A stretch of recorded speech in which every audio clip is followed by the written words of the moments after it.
Hi, welcome to the first segment of your orientation. Today we're going to be talking about personal appearance and conduct. Um, we want to talk a little bit about the uniform. So if you look at this photo on the right, this is a photo of our actual staff and one of our teams at one of our client sites.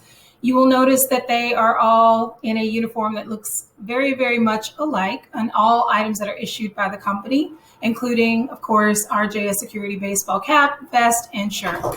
What I would like for you to understand about our personal appearance and our policy here is we require that every one of our guards continue to be clean and neat and professional while on duty, no exceptions. Your hairstyle cannot be too bizarre. It has to be professional. It has to not interfere with you being able to see and not all over the place. Like if you notice, my hair is all over the place right now, but if I were working at a site, my hair would be in a bun or in a ponytail and professionally groomed. And a lot of that is for my own safety so that I could be able to see around me and observe things without my hair being in my face. We require that you do not wear any kind of long earrings. Studs are acceptable, small studs.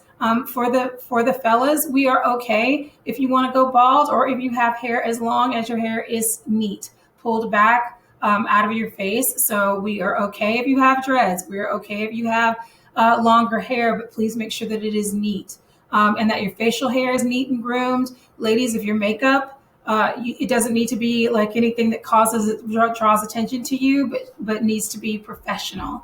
But mostly just clean, no dirty, no wrinkled, no unfresh clothing is permitted while you're on site and while you are working.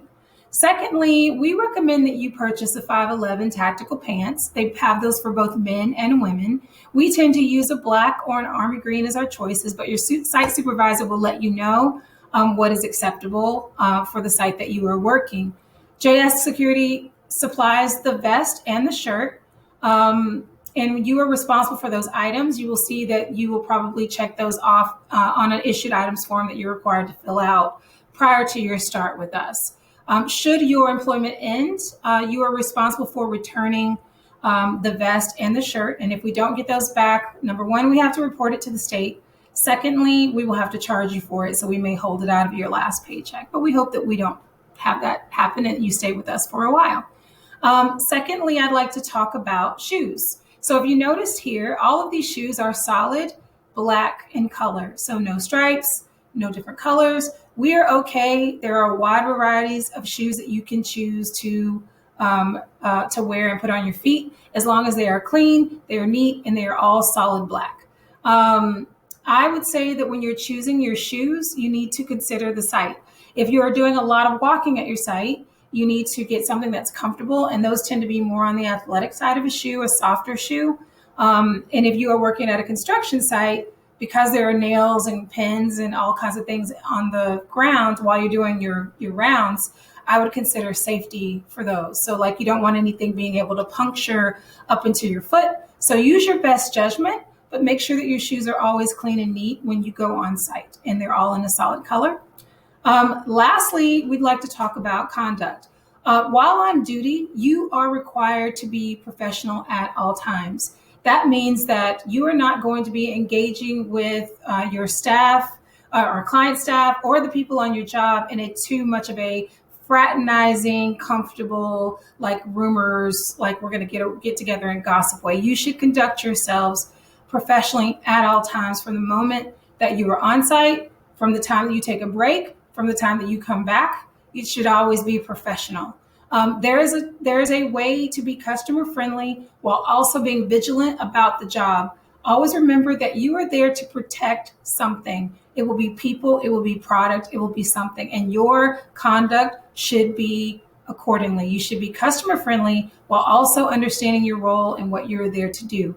And I know that's tough for some people to understand. How do I be customer friendly? How am I going to be, like, I'm supposed to be nice?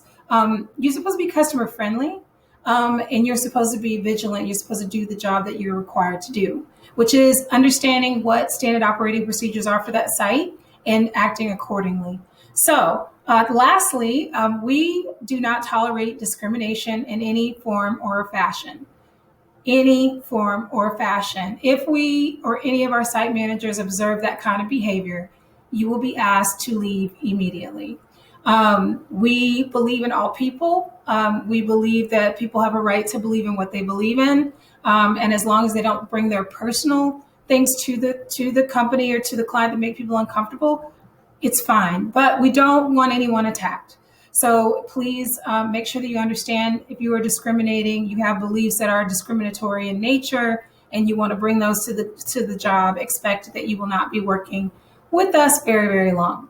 If you have any questions about any of the things that I've covered in this video, please do not hesitate to contact us immediately. We are happy to answer anything so that we get to a level of understanding. And this will conclude our video on personal appearance and conduct. Thank you.